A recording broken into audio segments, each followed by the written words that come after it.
Hello hi guys, मेरा नाम है ज्योति और आपका मेरे channel actually I can pay स्वागत है। और आज हम पढ़ने वाले हैं आलोचना आचार्य महावीर प्रसाद द्विवेदी जी की कविता का भविष्य। ठीक है, तो हमने ये वाला पैराग्राफ कंप्लीट कर लिया था और अब हम इसके नेक्स्ट पैराग्राफ में तो चलिए पढ़ने स्टार्ट करते हैं। यहाँ पे देखो हमने प्रकृति के बारे में पढ़ा था कि प्रकृति का जो है मनुष्य के साथ उसका सम्मेलन कर दिया गया था। कि जो दिव्य शक्ति है उसे मनुष्य में उसे सम्मिलित कर दिया गया था, उसे मनुष्य के रूप में जन सामान्य के समक्ष प्रस्तुत किया जाने लगा था। हमने इससे पहले ये सब पढ़ा था। ठीक है, अब हम यहाँ पे पढ़ रहे हैं कि प्रकृति की दो शक्तियां हैं। ठीक है, दो शक्तियां हैं, अर्थ यह कहना चाहिए कि उसके दो रूप है, एक तो दयापूर्ण, दूसरा भयंकर। प्रकृति उत्पन्न भी करती है और संहार भी करती है। जब मनुष्य उसकी सर्व संहारणी शक्ति का अनुभव करता है, जब वह देखता है कि प्रकृति के सामने उसकी शक्ति अगण्य है, तब उसके भावों का रूप बदल जाता है ना। मतलब यहाँ पे वही है कि जब वो प्रकृति की उस संहारणी शक्ति यानी कि जो एकदम भयानक रूप धारण कर लेती है, उस शक्ति को जब वो देखता है, उसे अनुभव करता है, उसे फील करता है, तो वो समझ जाता है कि मैं इसके सामने कुछ भी नहीं हूँ, अगण्य हूँ, यानी कि जो एकदम ना के बराबर है। तब उसके भावों के रूप बदल जाते हैं। ठीक है, तब उसकी जो फीलिंग्स होती है वो चेंज हो जाती है। वो अपने आप को श्रेष्ठ मानने के समान अपने आप को एकदम सूक्ष्म कण की भांति समझने लग जाता है कि मैं इस दुनिया में आखिर हूँ क्या, कुछ भी नहीं हूँ। ये संसार अपने आप में खुद बहुत कुछ है जिसे मैं अभी तक जानता ही नहीं, तो वो अपने आप को एकदम अगण्य समझने लग जाता है। अब यहाँ पे एक एग्जाम्पल दिया है ग्रीस के देवता का, कि ग्रीस के देवताओं के जैसा चित्रण किया गया है। उससे ये मालूम होता है कि वे मनुष्य से थोड़ी भी सहानुभूति ना रखते थे।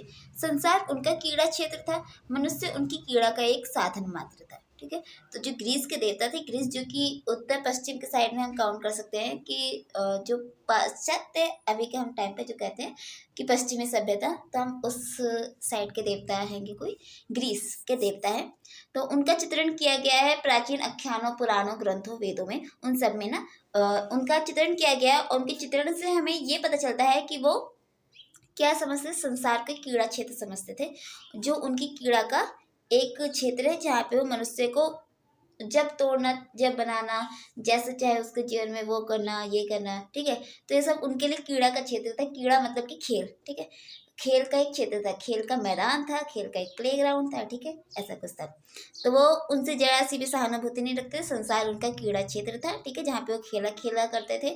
मनुष्य उनकी कीड़ा का एक साधन मात्र था। ठीक है, उनकी कीड़ा यानी कि खेल का एक साधन मात्र था। जैसे खेलना है तो बैट और बॉल है, तो टूटा फूटा फिर उसे जोड़ा, अगर वो टूट फूट गया, वो यूजलेस है, तो जाके नया खरीद लो, बस ऐसे ही है।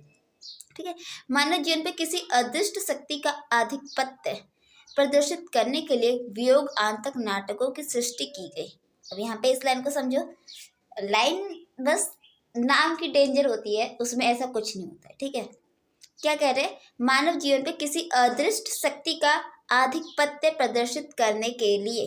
अब यहाँ पे सेंटेंस को ना यहाँ पे आप टू पार्ट्स में डिवाइड कर दो। तो सबसे पहला हमने यहाँ पे सेंटेंस बना लिया कि मानव जीवन, ठीक है, मानव जीवन उस पे अदृष्ट यानी कि जो दिखाई नहीं देता है, अदृष्ट शक्ति का, ठीक है, ऐसी शक्ति जो दिखाई नहीं देती है, उसका आधिपत्य यानी कि किसी के ऊपर आधिपत्य जमा लेना, अधिक प्लस पत्य। ठीक है, मतलब कि किसी के ऊपर अधिकार जमा लेना प्रदर्शित करने के लिए। ठीक है, उसके जीवन पर अपने सब कुछ, मतलब बोले तो जैसे कि उसका सब कुछ अपने हाथ में कंट्रोल करने के लिए। ठीक है, अधिपत्य करने के लिए। फिर नेक्स्ट सेंटेंस हो गया, वियोगांतक नाटकों की सृष्टि की गई है, जिसके अंत में वियोग होता है। वियोगांतक नाटकों की सृष्टि यानी कि ऐसे, सॉरी, पहले ये वर्ड को टू पार्ट्स में डिवाइड करो। वियोगांतक, वियोग प्लस अंत। ठीक है, ये टू वर्ड से मिलके बना है वियोगांतक। तो वियोग प्लस अंत, ऐसे नाटक जिसके अंत में वियोग की अवस्था होती है, ठीक है, वो वियोगांतक कहलाएगा। तो क्या कह रहे हैं कि वियोगांतक नाटकों की सृष्टि, सृष्टि यानी कि क्रिएट करना, ठीक है, की गई है। तो इसका मीनिंग क्या है कि मानव जीवन पर किसी अदृष्ट शक्ति का आधिपत्य प्रदर्शित करने के लिए। अदृष्ट की एक ऐसा व्यक्ति है जिसके जीवन पर किसी का आधिपत्य जमाना है, और उसके लिए वो अदृष्ट शक्ति का प्रयोग कर रहा है। जैसे कि हम काला जादू कहते हैं ना, तंत्र मंत्र। वैसे आज के टाइम पे तो हम सब यही जानते हैं कि तंत्र मंत्र ऐसा कुछ नहीं होता, लेकिन क्या पता पहले के टाइम पे होता हो। ठीक है, हमारे पास ऐसा कोई तथ्य प्रमाण है नहीं, तो यहाँ पे बस छोटा सा मेरा एक थॉट था, वो मैंने शेयर किया, ठीक है। तो यहाँ पे वही कह रहे कि मनुष्य की जो जीवन है उसके ऊपर एक अदृश्य शक्ति का आधिपत्य जमाने के लिए वियोगांतक नाटकों की सृष्टि की जाती है। यानी कि ऐसे ऐसे नाटक बनाए जाते हैं जिसे लोग देखें और ये माने कि हाँ, वास्तव में ऐसी भी एक सृष्टि है, ऐसी भी एक दुनिया है, या फिर ऐसी भी कोई शक्ति है जो मानव जीवन के ऊपर अपना आधिपत्य जमाए बैठी हुई है। ठीक है, हो गया नहीं ये वाला सेंटेंस क्लियर? ज्यादा नहीं था, बस इसमें एक दो डेंजर वर्ड डाले और इनका काम खत्म हो गया। बस ऐसे ही करते हैं। फिर अगला सेंटेंस देखो, किसी किसी कवि के दुखांत नाटकों में। अब यहाँ पे कवि आ गए है ना। अभी तक यहाँ पे हम मनुष्य की बात कर रहे थे, कविता की बात कर रहे थे। अब यहाँ पे आ गया कवि। कवि, चूंकि कवि कविता की रचना करता है, और यही कवि जो है ये ग्रीस के जो देवता है उसकी भी रचना किया है। कौन की है? मतलब ग्रीस के देवता की रचना किसने की? वो भी किसी न किसी कवि ने की है ना। तो यहाँ पे कवि के यहाँ पे मेन इंपॉर्टेंट रोल है, क्योंकि कवि ही कविता रचता है और कवि ही साहित्यकार है, और साहित्यकार ही समाज को अपने पीछे लेके चलता है, मसाल दिखाते हुए चलते हैं ना। तो सबसे ज्यादा इम्पोर्टेंस और सबसे ज्यादा महत्वपूर्ण योगदान कवि का होता है। ठीक है, तो चलिए सेंटेंस, किसी किसी कवि के दुखांत नाटकों में यह भाव स्पष्टता दिखलाया गया है, मनुष्य के जीवन में एक शक्ति काम कर रही है, वह अनुलंघनीय है, उससे आहत होकर शूद्र मनुष्य पल भर में नष्ट हो जाता है। प्रकृति से मनुष्य का सहचार्य भाव नहीं, उसे सर्वदा संग्राम करना पड़ता है। ठीक है, ये मैंने थोड़ा लेंथी खींचा क्योंकि इजी था। किसी किसी कवि के दुखांत नाटक, ठीक है, कवि के जो नाटक होते हैं वो कुछ कुछ दुखांत होते हैं, तो उसमें ये भाव जो है स्पष्टता यानी कि स्पष्ट रूप से दिखलाया गया होता है। ठीक है, मनुष्य के जीवन में एक शक्ति काम कर रही है, कि मनुष्य के जीवन में कोई एक ही शक्ति काम कर रही होती है, या तो वो ज्यादा सोच रहा होता है या फिर ज्यादा श्रम कर रहा होता है ना। वह अनुलंघनीय है, अनुलंघनीय, उल्लंघनीय और अनुलंघनीय। ठीक है, ये विलोम शब्द है। उल्लंघनीय यानी कि उल्लंघन करना, अनुलंघनीय यानी कि जिसका उल्लंघन नहीं किया जा सकता। और ये जो इन्होंने बात रखी कि मनुष्य के जीवन में एक शक्ति काम कर रही है, ये एक अनुलंघनीय बात है, एक तथ्य है जिसका कोई उल्लंघन नहीं कर सकता है।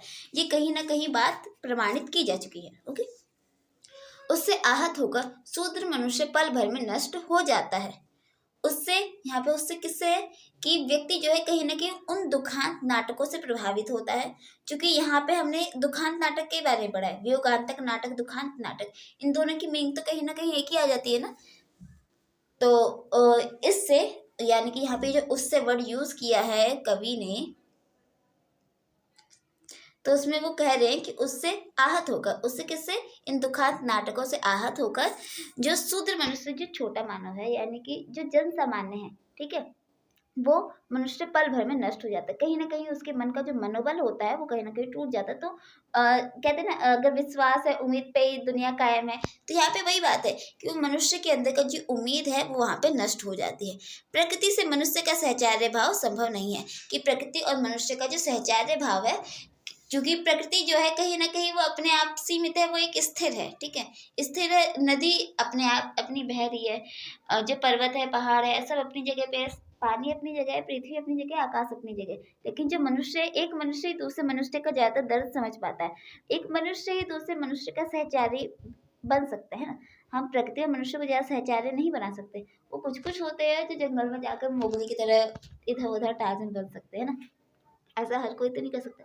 तो यहाँ पे वही कह रहे कि प्रकृति का मनुष्य से सहचार्य भाव नहीं हो सकता, संभव नहीं हो सकता, उससे सर्वदा संग्राम करना पड़ता है। हमेशा मनुष्य को प्रकृति से संग्राम करना पड़ता है। क्योंकि आपने एक बात सुनी होगी कि जब बच्चा पैदा होता है तो उसकी जब स्टार्टिंग का जो टाइम होता है ना, तो उसे अपने आप को इन्वायरमेंट में सेट करना होता है, बैठाना पड़ता है। कहीं ना कहीं जो प्रकृति होती है वो जो नवजीवित जो बच्चा होता है, नवजीवित ही कहते हैं ना, आई थिंक, जो न्यू बॉर्न बेबी होता है उसे कहीं ना कहीं उस टाइम पे अपने एनवायरनमेंट से स्ट्रगल करना पड़ता है, अपने आप को उस एनवायरनमेंट में बैठाना पड़ता है, तभी वो जी पाता है। अगर वो एनवायरनमेंट में अपने आप को सेटल नहीं कर पाता है तो बच्चा मर जाता है वहीं पे।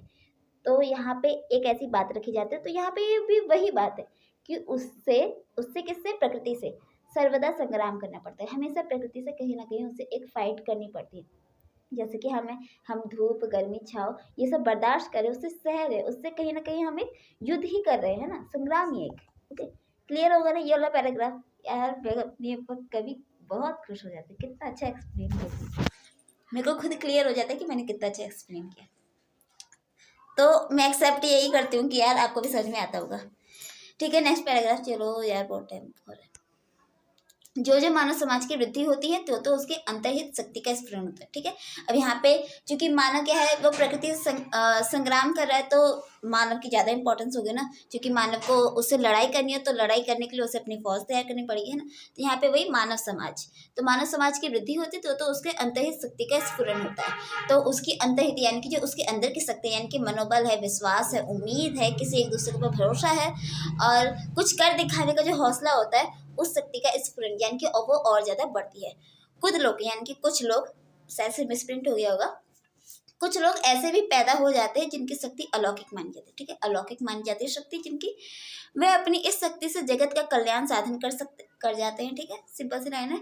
तब उनका भी यशोगान, यशोगान यानी कि यश और गान, ठीक है, जिनका मान सम्मान बढ़ जाता है इस पूरे जगत में, जैसे कि महात्मा बुद्ध, महावीर जैन, या फिर हम किसी ईश्वर की बात कर लें, ठीक है, जैसे कि रामायण के राम, महाभारत के कृष्ण, ठीक है।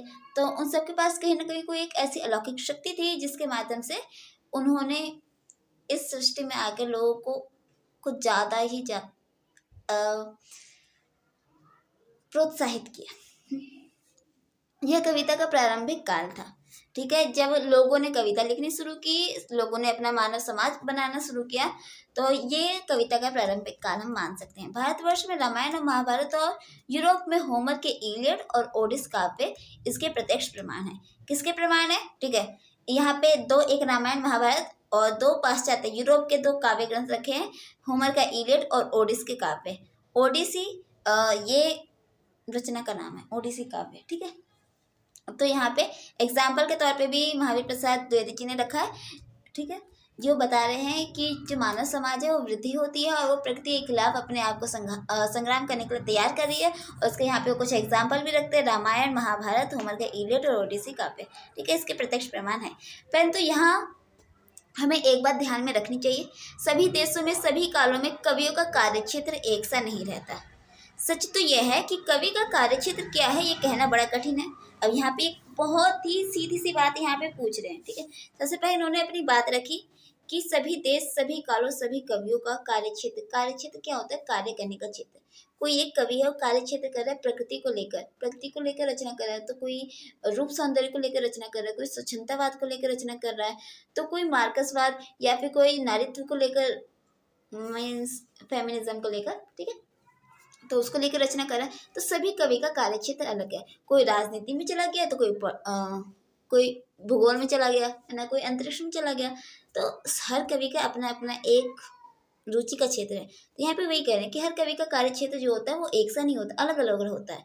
सच तो ये है कि कवि का कार्य क्षेत्र क्या है, यहाँ तक इन्होंने अपनी बात रखी। फिर यहाँ पे क्वेश्चन कर रहे हैं कि कवि का कार्य क्षेत्र क्या है, ये कहना बड़ा कठिन है। यहाँ पे इन्होंने क्वेश्चन रख दिया, अब इस क्वेश्चन का ये आंसर देंगे। ठीक है, आज तक जितने कवि हुए हैं उन्होंने एक ही पद का अनुसरण नहीं किया, है ना। यहाँ पे बात है, बिल्कुल सही है कि जितने भी कवि हुए हैं सबका पथ का सबके जो रास्ते थे वो एक जैसे नहीं थे, सबके अपने अलग अलग रास्ते थे, सबके आदर्श भिन्न भिन्न थे। महाकवि वाल्मीकि ने अपने रामायण की रचना में जो आदर्श रखा था वह कालिदास और भारवी के महाकाव्यों में नहीं है। ठीक है, भारवी भी एक टाइम के हैं रचयिता जिनकी रचनाएं हमें पढ़ने को नहीं दी जाती है, क्योंकि इनकी रचनाएं जो हैं वो संस्कृत में हैं और काफ़ी खतरनाक होंगी, क्योंकि हम तो हिंदी के स्टूडेंट हैं ना, संस्कृत के स्टूडेंट तो हैं नहीं। ओके, तो यहाँ पे बात रखी जा रही है कि महाकवि वाल्मीकि जी ने अपने रामायण की रचना में जो आदर्श रखा था वह कालिदास और भारवी के महाकाव्यों में नहीं है। ठीक है, तो एक जो आदर्श जो है वो वाल्मीकि जी के काव्य ग्रंथों में मिलता है, लेकिन कालिदास और भारवी जी के ग्रंथों में नहीं मिलता है। यूरोपीय साहित्य में होमर का जो आदर्श था, यहाँ पे यूरोपीय साहित्य को बता रहे हैं। ठीक है, ये पहले भारतीय काव्य शास्त्र, पहले भारतीय ग्रंथों की बात की, अब यहाँ पे यूरोपीय साहित्य की बात करें कि यूरोपीय साहित्य में होमर का जो आदर्श था वह पोप, वर्ड्सवर्थ और टेनिसन की रचनाओं में नहीं पाया जाता है। ठीक है, चूंकि ये पाश्चात्य ग्रंथ है, हमने नहीं पढ़ा है इसके बारे में ज़्यादा डिटेल से, फिर भी थोड़ा मोड़ा सा हमें ज्ञान है, क्योंकि ये भी कहीं ना कहीं पाश्चात्य यानी कि थोड़े प्राचीन टाइम के, तो ये भी देवी देवताओं को ही लेकर आदर्शवादी रचनाएं ही इन्होंने रची हैं। ठीक है, या हम किसी कवि की शूद्रता अर्थात महत्ता पे विचार नहीं कर रहे हैं। शूद्रता यानी कि छोटा, यानी कि किसी एक कवि की सोच जो है छोटी और एक कवि की सोच महत्ता यानी कि उसकी जो सोच है ज़्यादा बड़ी है। ठीक है, यहाँ तो हम सिर्फ उनके आदर्शों पर विचार करें कि उनके काव्यों में उन्होंने किस प्रकार के आदर्श रखे हैं। इन सभी कवियों की कृतियों पर थोड़ा भी ध्यान देने से ये निश्चय हो जाता है कि इन्होंने अपने अपने देश और काल की रुचि का ख्याल करके भिन्न भिन्न आदर्शों का अनुसरण किया है। ठीक है, क्योंकि कवि क्या होता है, अपने समाज में वो क्या परिवर्तन चाहता है, वो उस बात को ध्यान में रखते हुए रचना रचता है ना। तो यहाँ पे वही बात है कि कवि ने जो आदर्श प्रस्तुत किए, जितने भी आदर्श अपने ग्रंथों में प्रस्तुत किए, वो कहीं ना कहीं देश और काल की रुचि को ध्यान में रखकर ही प्रस्तुत किए हैं। ठीक है, फिर हाँ यहाँ पे यही उचित भी है। ठीक है, यही उचित भी है, कवि को अनुकरण ना करना चाहिए। यहाँ पे ये बात भी सही है कि कवि को अनुकरण नहीं, अनुकरण सिद्धांत आपने पढ़ा है ना गाइस, हम 3rd ईयर के स्टूडेंट हैं और हमारा जो अनुकरण सिद्धांत है वो 3rd ईयर के 5th सेमेस्टर में आ जाता है पढ़ने के लिए। पाश्चात्य काव्य शास्त्र के अंतर्गत अरस्तु का सिद्धांत है अनुकरण सिद्धांत। ठीक है, आशा करते हैं आपने पढ़ा होगा। नहीं पढ़ा होगा तो मैं आपको बता देती हूँ कि अनुकरण मतलब नकल करना होता है, लेकिन अनुकरण जब हम काव्य में लेते हैं, साहित्य में लेते हैं, तो वो अनुकरण कहीं ना कहीं सृजन से संबंधित हो जाता है। सृजन मतलब कुछ नया क्रिएट करना। ओके, तो यहाँ पे वही कह रहे हैं, क्या कह रहे हैं कि कवि को अनुकरण ना करना चाहिए। अनुकरण मतलब नकल, नकल नहीं करनी चाहिए, उसे कोई नई बात पैदा करनी चाहिए। ठीक है, उसे कोई न्यू बात रखनी चाहिए, कुछ न्यू क्रिएट करना चाहिए। जिस पद पर एक कवि को सफलता हुई है उसी पर चलकर दूसरा भी कवि हो सके, ये संभव नहीं। ठीक है, सीधी सी बात है। देश काल में भेद पड़ जाने पर कभी कभी तो ऐसा करना अत्यंत उपहासास्पद हो जाता है कि देश काल में अंतर हो गया, कि देश काल जैसे कि रीति काल के जो कवि थे, जो रचनाएं रचते थे, अगर वैसी रचनाएं हम आज के टाइम के जो कवि हैं वो रचने लगेंगे तो अन्य कवियों के बीच में उसका उपहास ही होगा, है ना। तो यहाँ पे वही बात कह रहे हैं कि देश काल में भेद पड़ जाने पे कभी कभी तो ऐसा करना अत्यंत उपहासास्पद हो जाता है। सीधी सी बात है कि वो हंसी के पात्र बन जाएंगे। अंग्रेजी साहित्य के इतिहास में एक ऐसा उदाहरण भी है। अब वो यहाँ पे उदाहरण रख रहे हैं कि ऐसा वो कौन सा उदाहरण है जो उपहासास्पद बन चुका है।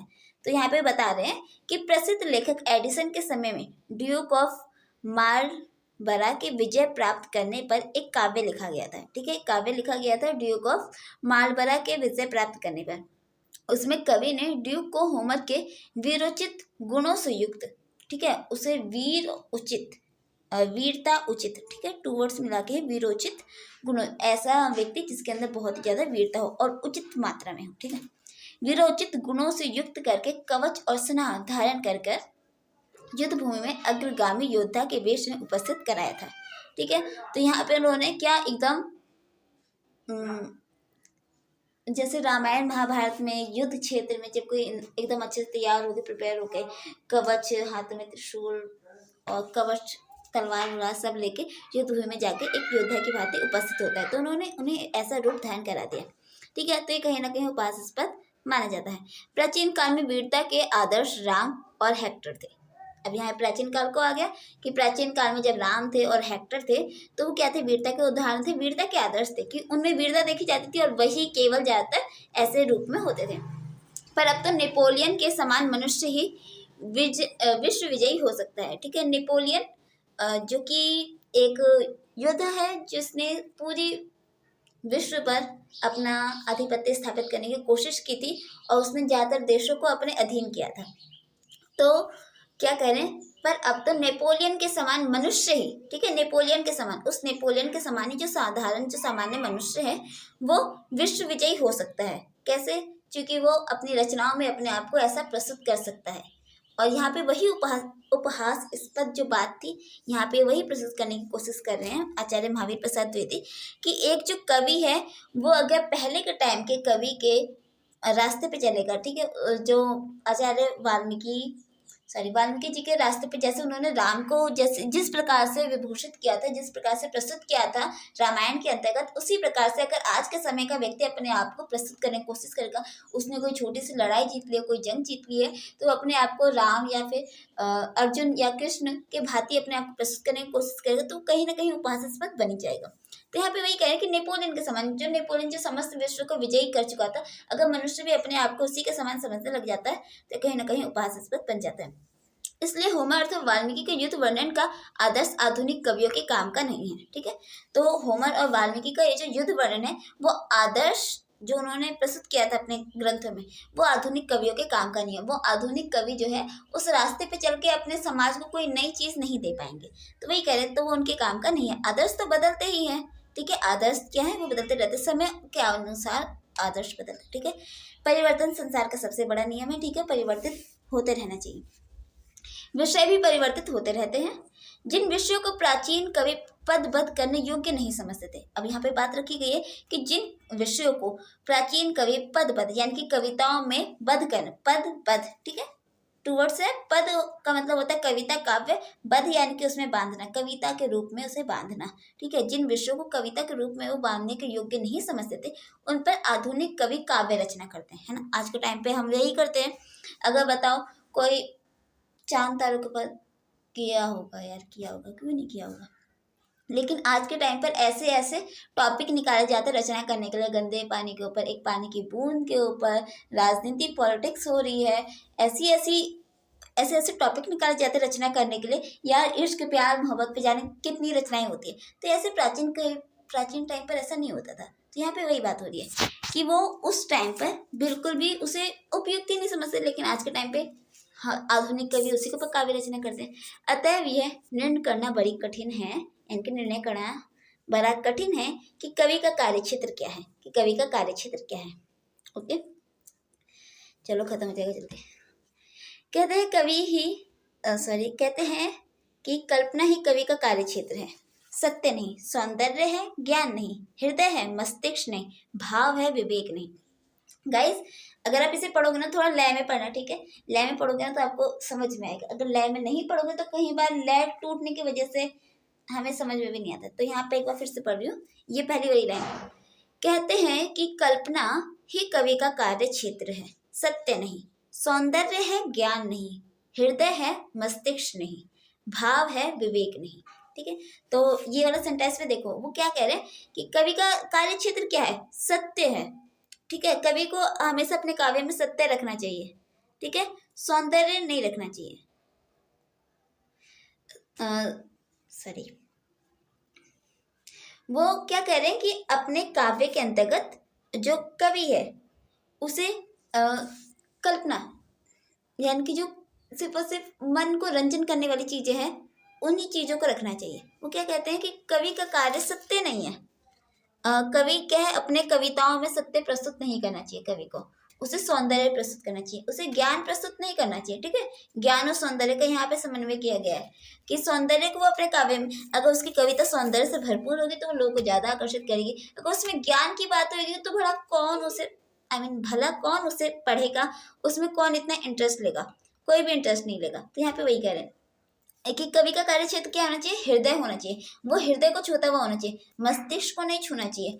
कवि का जो कार्य क्षेत्र है उसमें भाव होना चाहिए, विवेक यानी कि बौद्धिक जो बुद्धि है उससे कनेक्ट नहीं होना चाहिए, यानी कि उसका एक क्षेत्र सीमा बांधी हुई, उसे केवल और केवल मनोरंजन के हेतु ही माना जाना चाहिए।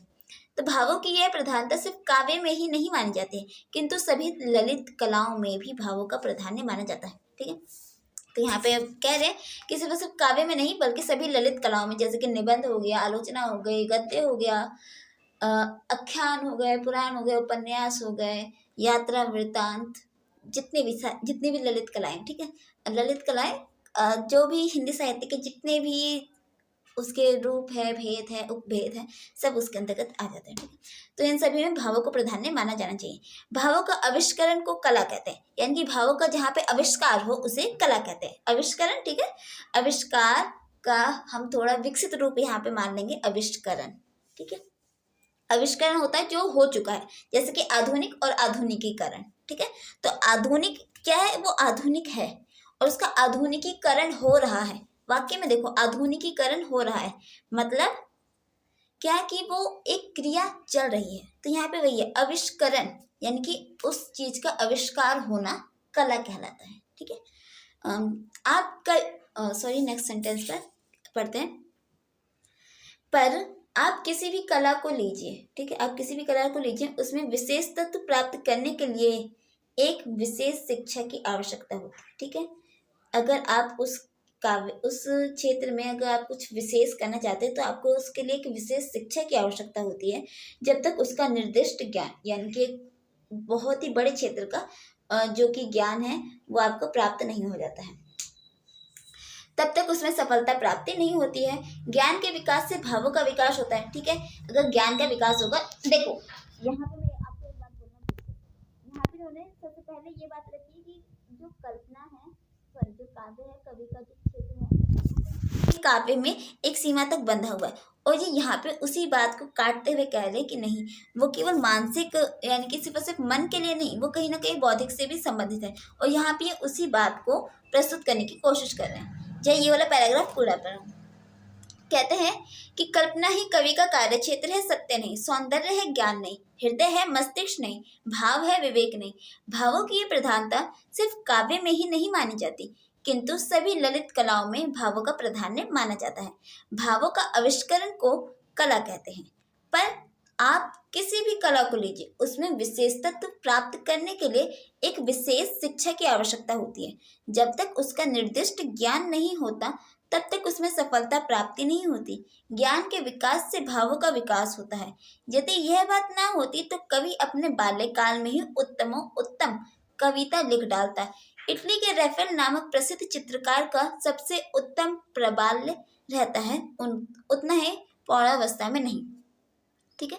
सच तो यह है कि ज्ञान की ऊर्जावस्था में ही कला का सबसे अच्छा विकास होता है, ठीक है। तो गाइज ये वाला जो मैंने पैराग्राफ पढ़ा, इसमें कहीं ना कहीं हमें यहाँ पे ये बात प्रमाणित मिलती है कि कहीं ना कहीं जो काव्य है वो सिर्फ और सिर्फ मन से रिलेटेड नहीं है, भावनाओं से, फीलिंग से रिलेटेड नहीं है, जुड़ा हुआ नहीं है, वो कहीं ना कहीं मस्तिष्क से जुड़ा हुआ है, विवेक से जुड़ा हुआ है, ठीक है, चिंतन से जुड़ा हुआ है। तो यहाँ पे वो उसी बात को अपने एग्जाम्पल के थ्रू, एग्जाम्पल से बता रहे हैं, ठीक है। तो यहाँ पे वो कह रहे हैं कि ज्ञान के विकास से भावों का विकास होता है, ठीक है। ज्ञान होगा तभी भाव तो आएंगे, ठीक है, ज्ञान होगा तभी भाव आएंगे ना। यदि ये बात ना होती तो कवि है जो आगे के टाइम पे, जैसे कि अज्ञे जी है, ठीक है, मुक्ति बोध जी है, या फिर हम किसी भी अच्छे वाले कवि को, जैसे कि वाल्मीकि जी को ले लेते हैं, ठीक है, तो कोई भी अच्छे वाले कवि है, अगर उसमें ज्ञान नहीं होता तो भला रचना कैसे करते हैं? खुद क्वेश्चन करो ना। इस बात के ऊपर कि अगर उनमें ज्ञान नहीं होता तो भला वो रचना कैसे करते? भले ही उनकी जो रचना है सिर्फ और सिर्फ दिल के लिए है, सिर्फ और सिर्फ हृदय के लिए, ठीक है। हम अपने मन को शांत करने के लिए, अपने मन के जो अंदर जो रस है, जो फीलिंग्स है, ठीक है, उसे शांत करने के लिए तो कभी उसे और ज्यादा प्रेरित करने के लिए इन सबको पढ़ते हैं। लेकिन कहीं ना कहीं वो बुद्धि से रिलेटेड है ना, कहीं ना कहीं उससे कनेक्ट है तभी ना, है ना। तो यहाँ पे वही कह रहे हैं, यदि ऐसी बात ना होती तो कवि अपने बाल्यकाल में ही उत्तम कविता लिख डालता। और इटली के रैफेल नामक प्रसिद्ध चित्रकार, एक फेमस चित्रकार है, पेंटर है, ठीक है, और जो कि चित्रकार के सबसे उत्तम प्रबाल्य रहता है उतना ही प्रौढ़ावस्था में नहीं। तो वो क्या कह रहे हैं कि जितना वो अपने नॉर्मल क्या कहेंगे युवावस्था में वो जितना अच्छा प्रबल्य, यानी कि एक एज जहाँ पे वो व्यक्ति ना ही ज्यादा वृद्धावस्था की ओर है ना ही ज्यादा युवावस्था की ओर है, थोड़ा मिड में, ठीक है, तो वहाँ पे वो रहता है, तो उसकी जो चित्रकला है वो ज्यादा अच्छी बनती है। अगर वो पौरावस्था में पहुंच जाता है कहीं ना कहीं, उसकी रचना में एक सेंसियरिटी आ जाती है, एक ज्यादा सीरियसनेस आ जाती है, ठीक है, तो वो उतनी ज्यादा मन को छूने वाली नहीं होती। सच तो ये है कि ज्ञान की ऊर्जावस्था, यानी कि ऊर्जित अवस्था, कि ज्ञान की जहाँ पे ऊर्जित ज्ञान हमारे जहाँ पे ऊर्जित होता है, वो कला की सबसे अच्छा विकास होता है, ठीक है। वो एज जहाँ पे ज्ञान का विकास होता है वो एज सबसे अच्छी होती है। हृदय के साथ मस्तिष्क की पुष्टि होने पर भाव की उत्तम अभिव्यक्ति होती है। यदि हृदय के साथ मस्तिष्क जुड़ा होगा तो भाव की अच्छी अभिव्यक्ति होगी, है ना। यहाँ पे अगला पैराग्राफ क्लियर हो गया ना गाइस? अगर नहीं हुआ हो तो बता देना। यदि हमारा यह सिद्धांत ठीक है तो हमें कहना चाहिए कि विज्ञान के विकास से कला का ह्रास नहीं परंतु वृद्धि होती है, ठीक है। सीधी सी बात कही है इन्होंने कि कला का ह्रास नहीं होता है, कला की वृद्धि हो किससे? मानसिक विकास से, विज्ञान के विकास से, ठीक है। विज्ञान से कला का ह्रास नहीं है। लेकिन लोग कहते हैं कि साइंस आ गया, अब कला कहाँ रही, कला तो अब समाप्त हो गई। लेकिन नहीं, यहाँ पे एक बात ये भी है, कहीं ना कहीं विज्ञान जो है ज्ञान से ही है ना, और जहाँ पे ज्ञान है वहाँ पे कला क्यों नहीं होगी? क्योंकि कला कहीं ना कहीं ज्ञान से ही कनेक्ट होती है। बस लोगों को अपने थोड़े सेंस चेंज करने की कोशिश करनी चाहिए।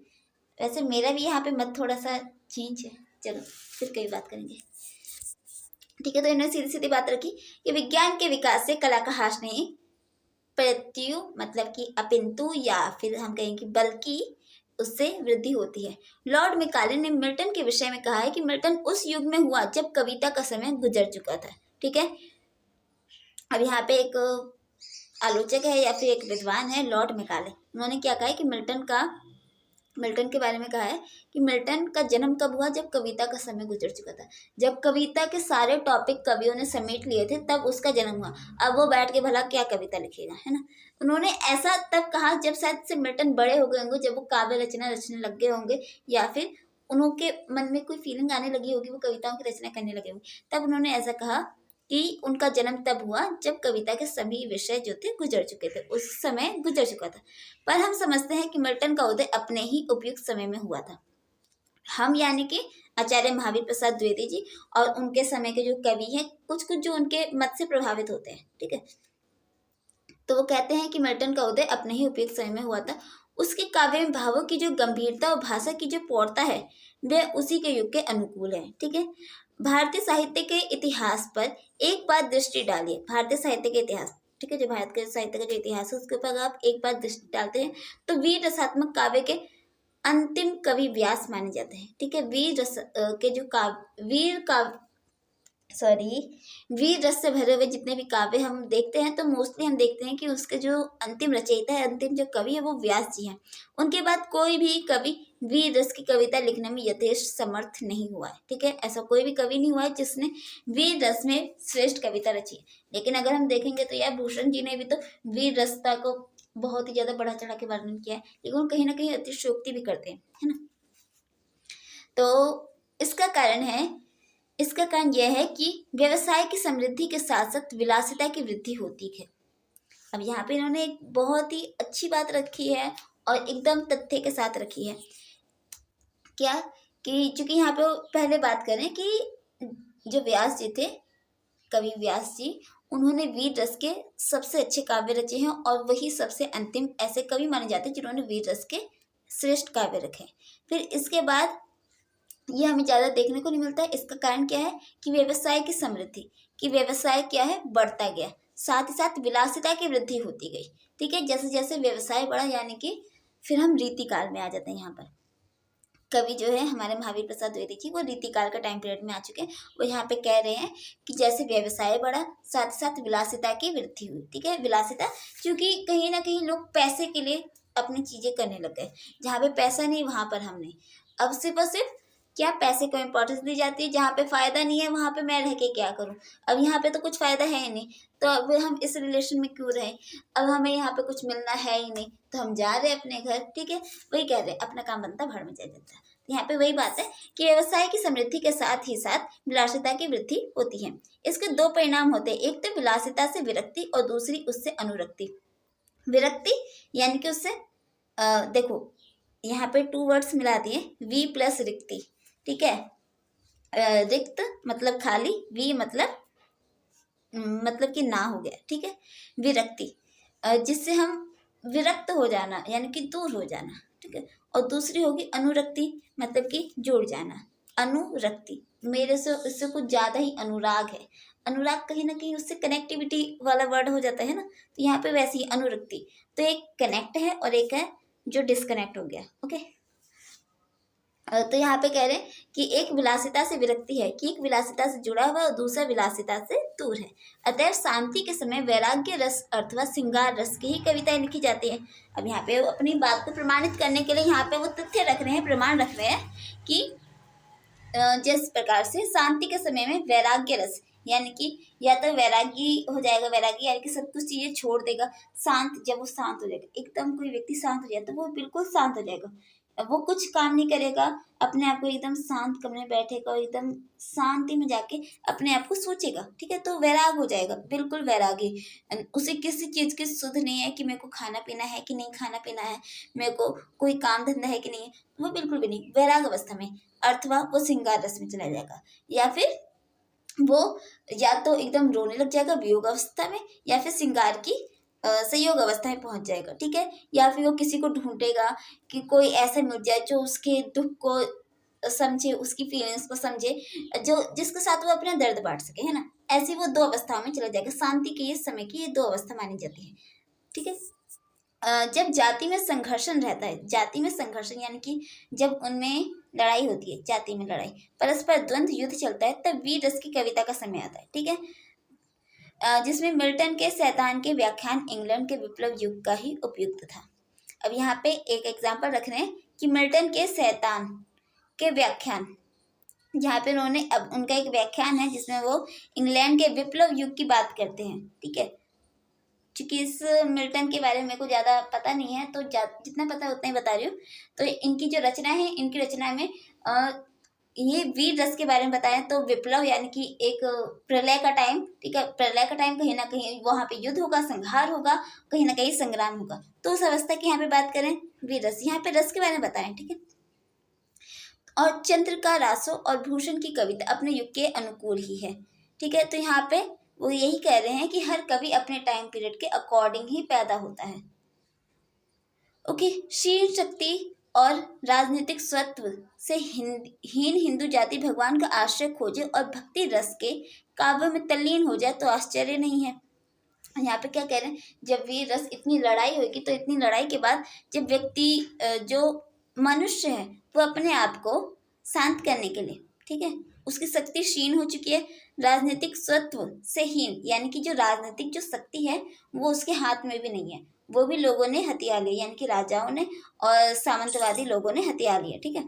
उन सब ने हथिया लिए, तो हिंदू जाति भगवान का आश्रय खोजने लगती है। तो जो हिंदू जाति है, ठीक है, वो यानी कि जो जन सामान्य है, जो शूद्र मान लो या फिर वैश्य मान लो, वो क्या है, हिंदू जाति, क्योंकि इसी के टाइम पर, क्योंकि इसी टाइम पर क्या है, आर्य का टाइम था, जिन्होंने अपनी सारी शक्ति, देश की सारी शक्ति अपने हाथ में ले थी। जो शूद्र के पास था, उनके पास कोई पावर नहीं थी। तो तभी नए नए देवी देवताओं का हम उद्भव देखने को मिलता है। तो वो क्या है, भगवान के आश्रय को खोजते हैं और भक्ति रस के काव्य में तल्लीन हो जाते हैं। तो इसमें कोई आश्चर्य की बात नहीं है ना। समझ में आया ना, भले ही मैंने एक एक सेंटेंस कराया। ठीक है। फिर यहाँ पे अगला पैराग्राफ आता है, हम कह आए हैं कि काव्य में भावों की अधिव्याप्त स्वीकृति किया जाता है। ठीक है। आधिपत्य स्वीकृत किया जाता है कि काव्य में कहीं ना कहीं भाव है, और उसी भाव को हमने अभी पढ़ा। ठीक है। परंतु क्या काव्य में और क्या अन्य ललित कलाओं में, सभी में भावों में, भावों के स्पष्टीकरण के चरम सत्य को ही विकास होता है। अब यहाँ पे इन्होंने क्वेश्चन किया और एक बात भी रखी कि क्या काव्य में, क्या अन्य ललित कलाओं में, सभी में, ठीक है, जितनी भी ललित कलाएं, सभी में, भावों में, भावों के स्पष्टीकरण से, अगर भाव का स्पष्टीकरण हो जाए, जैसे कि वीर रस में वीरता का स्पष्टीकरण हो गया, शांत अवस्था में वैराग्य अवस्था का स्पष्टीकरण हो गया, भक्ति रस का स्पष्टीकरण हो गया। ठीक है। इन सब से क्या चरम सत्य का विकास होता है। चरम सत्य यानी कि वो जिस चरम सत्य को प्राप्त करना चाहता है, और कहीं ना कहीं सत्य जो है एक प्रमाण, ठीक है, वो किसी न किसी एक तरह के फल को प्राप्त करना चाहता है। वहां पे क्या उसे वो फल की प्राप्ति होती है। यहाँ पे क्वेश्चन करें कि इन सभी भावों के स्पष्टीकरण से क्या वो चीज प्राप्त करना चाहता है, उसके मन को जो संतुष्टि मिलनी चाहिए, क्या उसे वो मिलती है। इसमें संदेह नहीं कि कविता का सत्य दर्शन, शास्त्र या विज्ञान का सत्य नहीं है, और ना उसमें यह सत्य है कि किसी धर्म अथवा मत विशेष स्पष्ट किया जाता है। ठीक है। और यहाँ पे इन्होंने बात को ऐसे घुमाई है, मेरे को भी आती समझ में नहीं आई, फिर भी समझने की कोशिश कर रहे हैं। तो इसमें क्या इन्होंने क्वेश्चन किया है कि क्या वो सत्य का विकास हो पाता है। इसमें संदेह नहीं है, यानी कि इसमें कोई डाउट नहीं है कि कविता का जो सत्य है, कविता का सत्य यानी कि कविता जिस बात को प्रस्तुत करना चाह रही है, कविता का जो चरम सत्य है, यानी कि कविता का जो फल निकलने वाला है, कविता का जो परिणाम निकलेगा, ठीक है, वो दर्शन शास्त्र या विज्ञान का सत्य नहीं है। उसका एक अपना अलग महत्व, उसकी एक अपनी अलग इम्पोर्टेंस है। ठीक है। वो ना तो दर्शन शास्त्र, ना ही वो विज्ञान है। ठीक है। और ना उसमें यह सत्य है कि किसी धर्म अथवा मत विशेष स्पष्ट किया जाए, ना ही उसमें किसी धर्म की बात रखी जाती है, ना ही किसी एक विशेष मत को स्पष्ट किया जा रहा है। ठीक है। यहाँ पे कविता का जो सत्य है वो एक कविता का सत्य है, उसमें और किसी क्षेत्र से वो जुड़ा हुआ नहीं है, ना वो दर्शन शास्त्र से जुड़ा हुआ है, ना ही वो विज्ञान से जुड़ा हुआ है, वो अपने किसी धर्म से भी नहीं जुड़ा हुआ और ना ही किसी भी विशेष मत से वो कनेक्ट है। ठीक है। वो अपने आप में सत्य है, वो अपने आप में प्रमाणित है, वो कविता का सत्य है जो कहीं ना कहीं व्यक्ति के जो भावों का स्पष्टीकरण है उसको संतुष्ट करने के लिए वहां पे वो है। उसमें सत्य का प्रकाश कुछ दूरी से रीति से होता है। ठीक है, जो कविता है, जो कवि है, क्योंकि यहाँ पे क्वेश्चन किया गया है कि कविता का सत्य दर्शन शास्त्र या विज्ञान का सत्य नहीं है, और ना उसमें यह सत्य है कि किसी धर्म अथवा मत विशेष स्पष्ट किया जाता है। उसमें सत्य का प्रकाश, जो सत्य का प्रकाश है यानी कि जो रियलिटी है, वो कुछ दूर पे दूसरी ही रीति से यानी कि दूसरे ही अलग ही तरीके से होता है। कभी किसी भी मत का अनुयायी हो, किसी कोई भी सिद्धांत मानता हो, पर जो ही वे अपने सिद्धांतों को पदबद्ध करता है, लेकिन अगर कवि चाहे जैसा भी हो, चाहे वो जो भी मानता है, जो भी समझता है, जो भी लिखता है, ठीक है, उसके दिमाग में जैसे भी थॉट्स चलते हैं, ठीक है, लेकिन जब वो अपने विचारों को, अपने सिद्धांतों को पदबद्ध करता है यानी कि कविता के शब्दों में बांधने की कोशिश करता है, तभी वर्ड्सवर्थ या डार्विन के सामान्य पदों में धार्मिक शिक्षा देना चाहता है।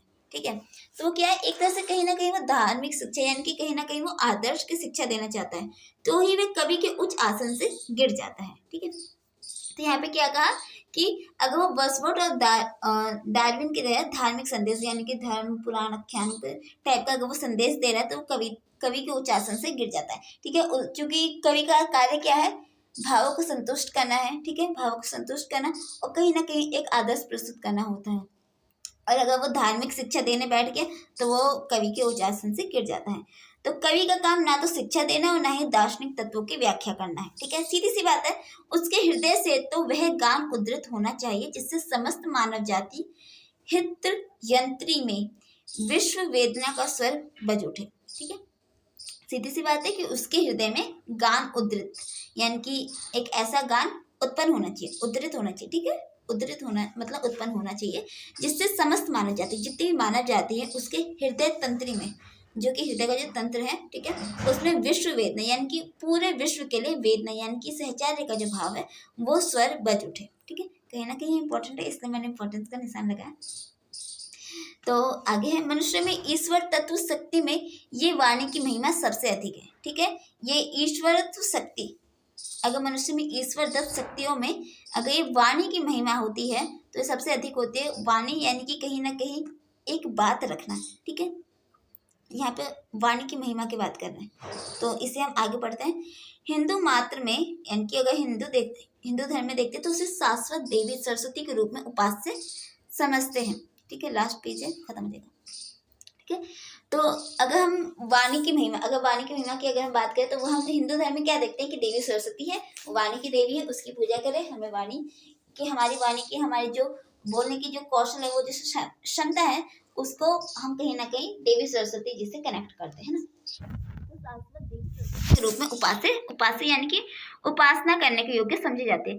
संसार के बाल्यकाल से लेकर आज तक इसी वाणी का ही विकास होता आ रहा है। ठीक है, बाल्यकाल से बच्चा जब छोटी अवस्था में होता है तो वो तुतला के बोलता है, फिर थोड़ा थोड़ा बड़ा होता है तो उसके बोलने का सेंस चेंज होता है, फिर वो और बड़ा होता है, फिर उसमें सेंसियरिटी आती है, फिर बोलने के उसके जो लहजा होता है, रिस्पेक्ट देना, किसी को जलील करना, ठीक है, तो उसमें कहीं ना कहीं वो अपनी भाषा, इसी वाणी का विकास करता है। ओके, जब भावों की वृद्धि होती है तब भाषा में रूपांतरण होता है। ठीक है, उसके रूप में अंतर होता है। जब कोई भाषा भाव ग्रहण करने में असमर्थ हो जाती है, जब कोई भाषा भाव ग्रहण करने में यानी कि वो भाव ग्रहण कर रही है भाषा, लेकिन उसे वो फील आ नहीं रहा है, तो उसमें जब वो असमर्थ होती जाती है तो उस भाषा का कहीं ना कहीं वहाँ पे अंत हो जाता है ना। तो यहाँ पे हम हिंदी इंग्लिश कनेक्ट कर सकते हैं, कहीं ना कहीं हम हिंदी भाषा में कुछ अपनी फीलिंग्स को एक्सप्रेस नहीं कर पाते हैं, इसलिए हम इंग्लिश शब्दों का प्रयोग करते हैं, जैसे कि मैं अभी कर रही हूँ।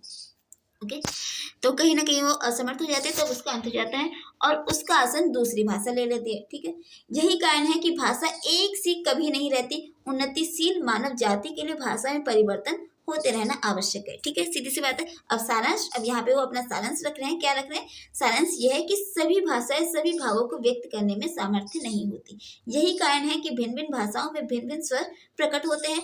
भारतीय भाषाओं में जो भाव व्यक्त हो सकते हैं वे भाव यूरोपीय भाषा में भली भांति व्यक्त नहीं होंगे। सीधी सी बात है। तो अभी इतना हम अवश्य कहेंगे कि भाव स्रोत की एक ही धारा एक ही समय में सर्वत्र बहती है। ठीक है, भाव स्रोत की एक ही धारा, अगर भाव स्रोत की कोई एक धारा है तो वो एक समय में एक ही समान बहती है। प्राचीन काल में सभी कवि प्रकृति की दैदीप्यमान शक्तियों का गान करते थे। इसके बाद कवि वीर का वीरों का यशोगान करते हैं। इसके बाद नाटकों की सृष्टि होती है, फिर श्रृंगार रस पर काव्य रचना होती है, भाषा का माधुर्य बढ़ता है, अलंकारों की ध्वनि सुन पड़ती है और पद नैपुण्य प्रदर्शित किया जाता है। इसके बाद सांसारिक विषयों से घृणा होती है, भक्ति का उन्मेषण में कोई प्रकृति का आश्रय लेता है तो कोई प्राचीन आदर्शों का। ठीक है, इसमें जो हमारा आदिकाल है, आदिकाल से लेकर यहाँ पे भक्ति काल तक का सब बताया गया है। भक्ति काल के अगर आप देखोगे तो इसमें सब वही है कि थोड़ा सा एक्सप्लेन कर देती हूँ, क्योंकि मैंने पूरा लगातार पढ़ लिया, आपको क्लियर नहीं हुआ होगा, मेरी भी गले की बैंड बज गई।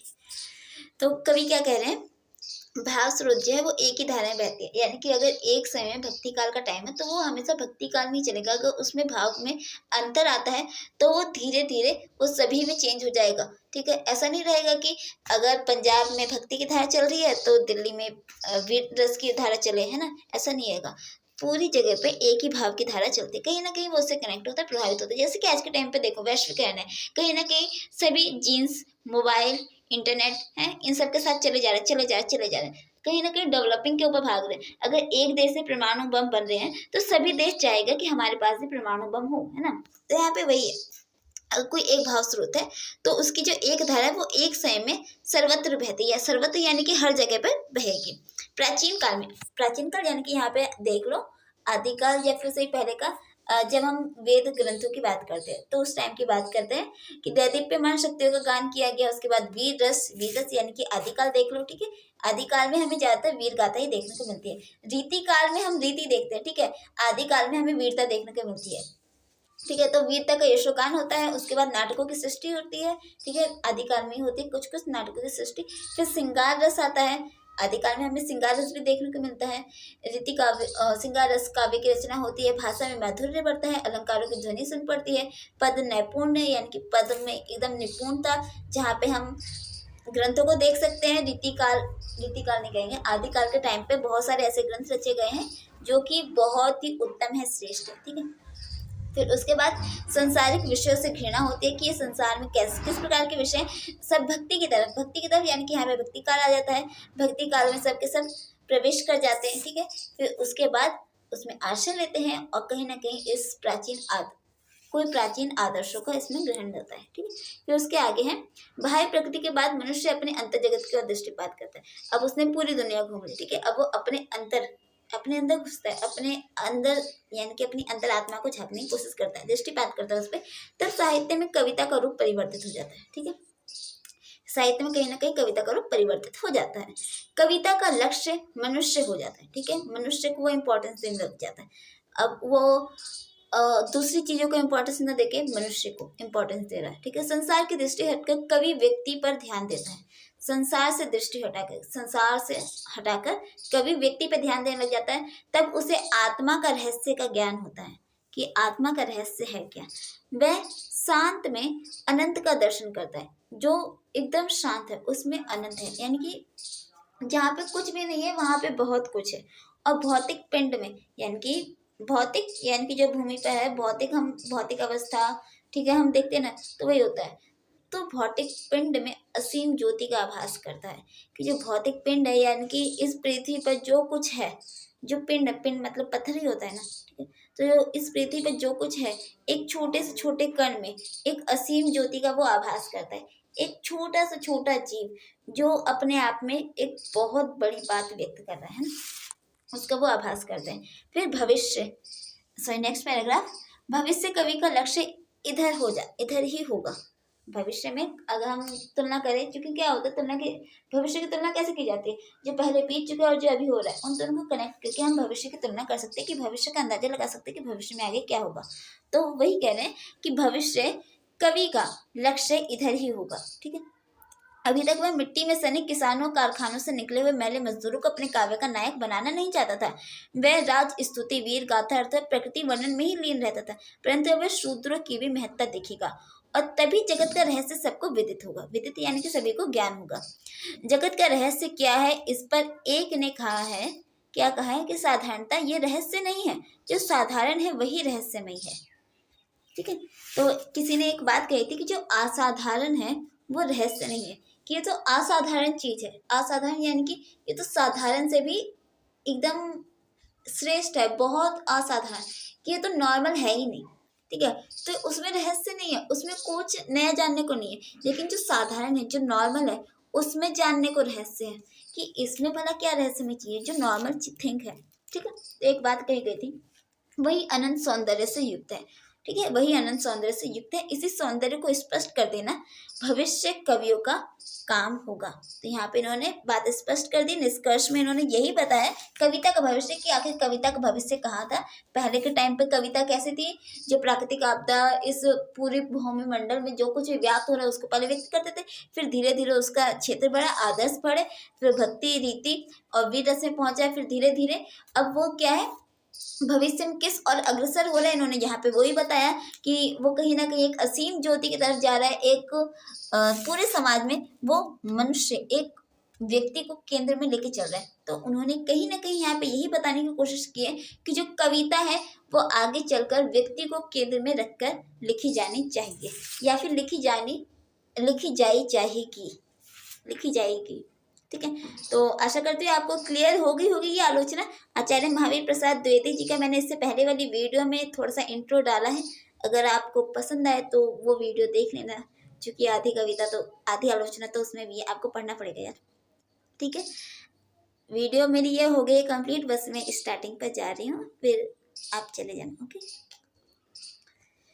चलिए, आशा करते हैं आपको समझ में आया होगा। जो समझ में ना आया कमेंट बॉक्स में डाल देना कि ये समझ में नहीं आया, समझा दो तो मैं कमेंट में लिख के आपको बता दूंगी। ओके, चलिए अब बाय बाय, टेक केयर, टाटा, ख्याल रखिएगा। और कोरोना का टाइम है, घर में रहना, ज़्यादा बाहर इधर कूदने की कोशिश नहीं है, और हॉस्पिटल में ना बेड बिल्कुल भी नहीं है, इसलिए घर में रहो, सेफ रहो। ठीक है, पेपर जब होने होंगे तब होंगे, आप अपनी प्रिपेयर करो। ठीक है, प्रिपेयर करने का मन नहीं है, पढ़ने का मन नहीं है, ठीक है, मत पढ़ो, लेकिन कुछ ना कुछ काम धंधा करो। ठीक है, चलो बाय बाय, टेक केयर।